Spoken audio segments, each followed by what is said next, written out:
To stay up to date with my latest videos and cool crypto news, make sure to subscribe to this YouTube channel by clicking the button above this video. Don't forget to like, comment, share and subscribe. Putin's crackdown pushes independent Russian media into crypto. Meduza, a prominent independent Russian-language news site, knew it was in trouble after Russian President Vladimir Putin invaded Ukraine, but it didn't expect the issues to come from Western sanctions. Soon after the measures were announced, Russian readers began complaining payments via Stripe to the Latvian-based outlet weren't going through, after the payments firm was forced to stop its service in the country. "We couldn't predict that the sanctions of Western governments will come first and destroy our crowdfunding, forcing Meduza to start soliciting crypto and rely entirely on money from foreigners for the first time," editor-in-chief Ivan Kolpakov said, after Putin essentially outlawed independent reporting on the war. Keeping the lights on has become as important to Russia's free press as figuring out how to report about their country from abroad after the new restrictions scattered hundreds of local journalists around the world. The unprecedented pressure forced numerous independent media outlets to shut down, and other resources have been blocked by the government censor.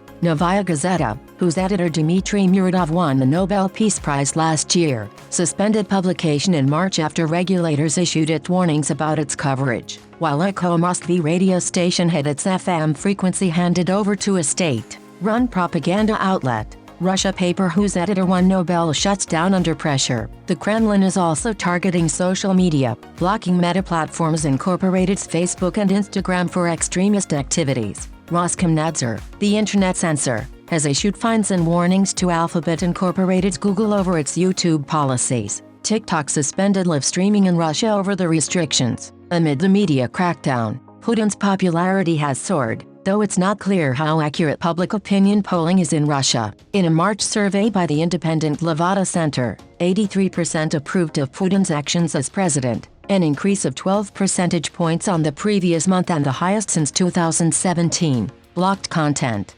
Meduza continues to publish investigations, including a recent chronicle of alleged atrocities committed during the Russian occupation of a town near Kiev. The Kremlin denies its troops have committed war crimes. The content is blocked in Russia, forcing users in Meduza's main market to use virtual private networks to access it. Their audience adapted quickly, as Meduza has pushed readers to download their news app and follow their Telegram channel. Kolpakov said they felt like a group of survivors in a bunker warning that the apocalypse will come. Meduza lost about a third of its traffic after the restrictions, and they still have bills to pay. Now, instead of relying on donations from some 30,000 Russian readers who supported it before the war, Meduza is asking its international audience to send dollars, euros or crypto as soon as possible, to help its 25 journalists resettle mostly in Riga. Their donations page includes instructions on how to buy Bitcoin and Ethereum on Binance or, for contributors concerned about anonymity, a step-by-step guide to sending untraceable payments via Monero. The Bitcoin and Ether wallets listed on Meduza's website held crypto worth around $230,000 at current prices, according to on-chain data. Wake up call.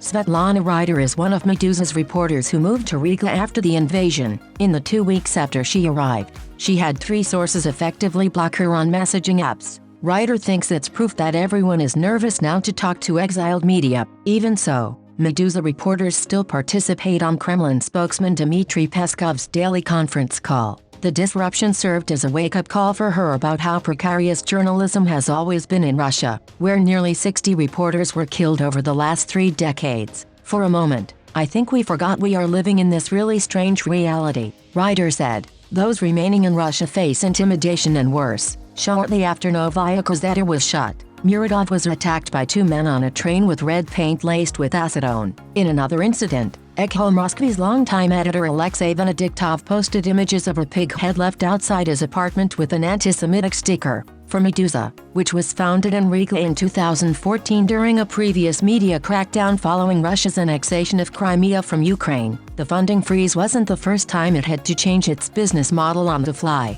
When Russia designated the site a foreign agent last year, in a move that requires it to post a bulky disclaimer on every article and social media post, advertising revenue evaporated overnight. Now Russia is considering an expansion of its law on foreign agents to allow the designation to be used even if individuals or groups don't get funding from outside the country. Russia has designated scores of independent groups, journalists and activists under the existing legislation, first passed a decade ago. The restrictions have also impacted international media in Russia. Bloomberg News suspended news gathering in Russia. Bloomberg LP, parent of Bloomberg News, later suspended all operations in the country. Some news organizations funded by foreign governments were tagged as foreign agents. Media Hub, with Russia increasingly off-limits. Latvia, a Baltic country of about 2 million with a large Russian-speaking population, has become a hub for exiled media. Its capital Riga has become one of the main destinations, together with Tbilisi and Georgia and Istanbul, for Russian journalists seeking to escape Putin's censorship after a law passed that carries a sentence of as much as 15 years in prison for spreading fake news about what the Kremlin calls a special military operation. Outlets including Deutsche Welle and Radio Free Europe, Radio Liberty have relocated their Russian services there, while Novaya Gazeta's new European offshoot will be published in Riga.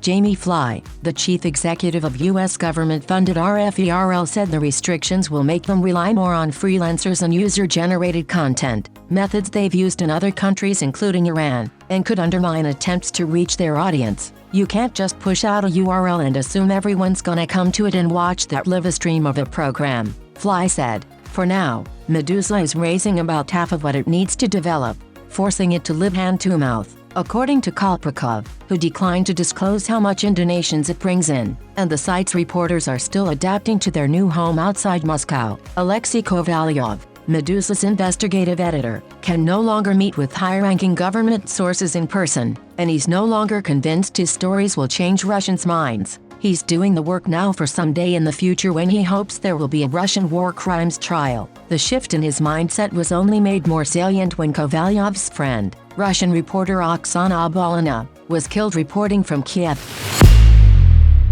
To stay up to date with my latest videos and cool crypto news, make sure to subscribe to this YouTube channel by clicking the button above this video. Don't forget to like, comment, share and subscribe.